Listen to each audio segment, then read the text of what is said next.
Oh shit, here we go again.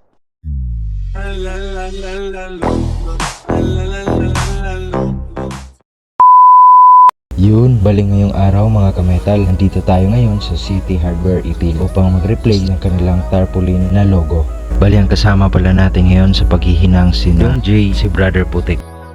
Bali dito mga kametal ay inumpisahan na natin ang pagpapaklas ng kanilang lumang logo. Mga kametal, first time po nating gagawa or pagtatrabaho ng mga ganitong trabaho. Kaya't maraming salamat nga pala sa mga staff ng City Hardware Ipil sa kanilang ibinigay na opportunity para makapagtrabaho tayo sa mga ganitong gawain.